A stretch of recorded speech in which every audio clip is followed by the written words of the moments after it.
The new Congress still faces a multitude of tasks. Among the more controversial issues are tax reduction and appropriations for the armed forces. Congress also will soon tackle the many problems of labor and adjust, by legislation, some of the more pressing problems that have not yet been settled. Martha, turn that thing off. The first things to be taken up by the legislature. Got other things to think about besides Congress. Came home early to finish this income tax. Then to write that speech to give at the club. Where's the stamp? Oh, I used the last one yesterday. Why don't you run down to the post office and get some? Run down to the post office. It's only a mile away. You see, Congress can do everything. Everything except build us another post office.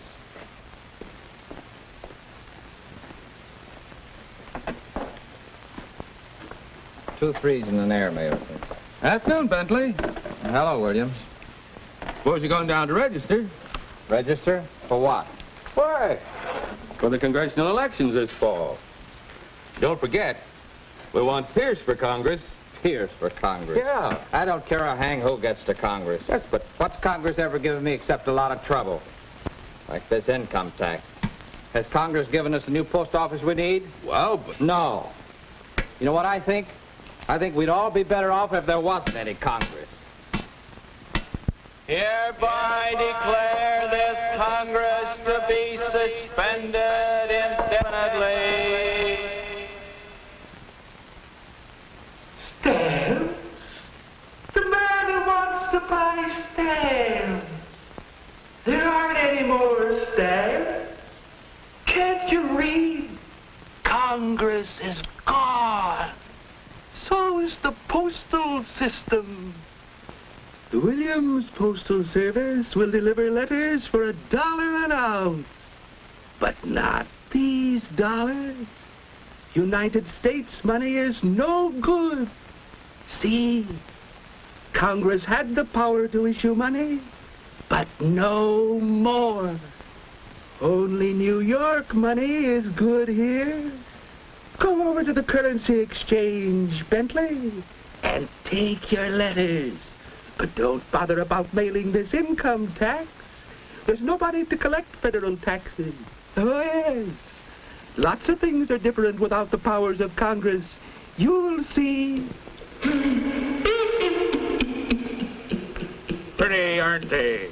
You see, every state is printing its own money now. You remember? Oh, you don't believe it about Congress being suspended? Well, go ahead. Go to Washington. See for yourself.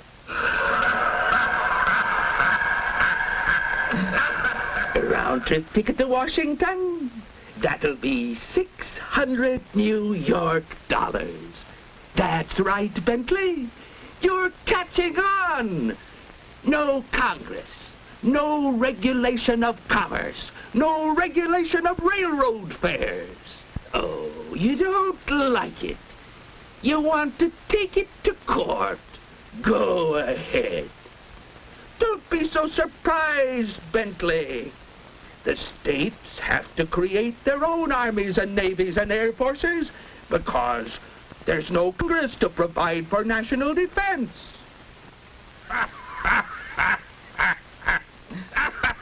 Complaining about that high railroad fare is useless, Bentley. No Congress, no federal court. There just is no justice.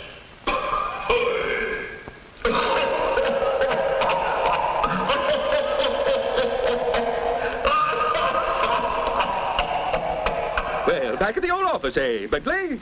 Just in time for your check. Oh, yes, it's more than usual.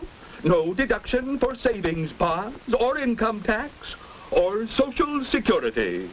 With Congress suspended, the whole Social Security system has fallen through. So you'll have to look out for yourself when you lose your job. That's what I said. Lose your job. One of those miscellaneous powers of Congress is the regulation of patents. We have no protection. We're out of business. Charlie! Charles! Charles! Oh, Charles, we're being put out on the street. The state bank foreclosed on our house. They said the National Housing Act was null and void, and our FHA loan was no good. And Charles! Oh, I don't know what'll become of us, Charles. Charles, get up. What? Oh. Oh, come now. Don't tell me that little walk to the post office tired you out. Post office? What post office? I mean, with Congress suspended and...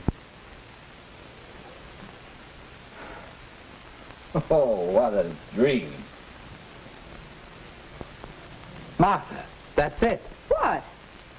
Now I know what to put in my speech for the club.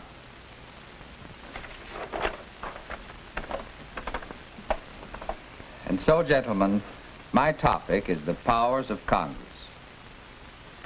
None of us ever hesitates to criticize Congress at every opportunity. But how many ever stop to think about the broad powers of Congress and how these powers affect every one of us? The importance of Congress can be seen when we note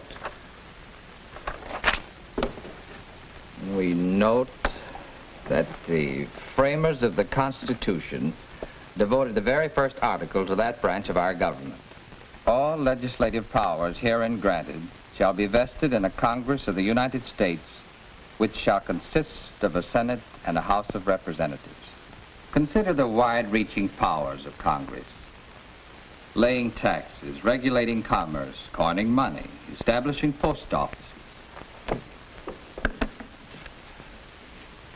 creating federal courts, declaring war, providing an army and navy, and making all laws necessary for carrying out those powers. Now, gentlemen, these powers reach right into our homes, into our very life. For instance, we know that the food we eat is pure. Why? Because it's inspected under laws made through the power of Congress to regulate interstate commerce. This same power includes control of railroad fares and freight rates, the commerce of the air, and the traffic of cross-country trucking. Congress even limits the number of hours we work and the minimum salaries we're paid. This is done under its authority to make all laws which shall be necessary and proper for carrying into execution the foregoing powers. These are commonly called the implied powers. First use of these implied powers was the establishment which operates under congressional authorization. Of course, everybody knows that Congress has the power to levy taxes, and we're always ready to complain about taxes. Taxes on perfume and other luxury items, and on gasoline and other things that are not luxuries.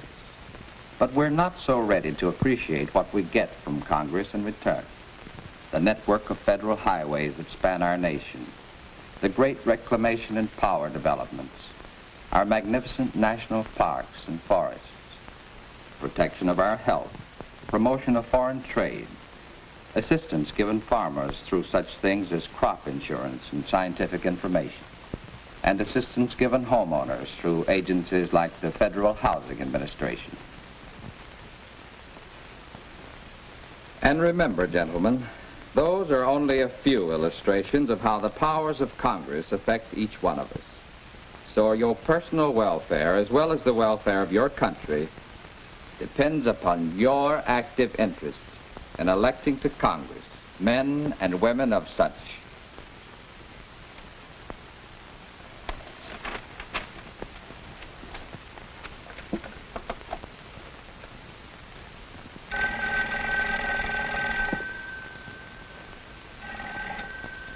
Hello? Oh, Bentley, how are you? Fine, just fine. Say, I'm going down in the morning to register. I was wondering if you'd like to ride down with me. I want to talk to you about this man, Pierce. Pierce? You mean you're interested in getting him elected to Congress? I'm interested in knowing more about him. After all, we can't be too careful who we send to Washington to exercise the vast powers of Congress.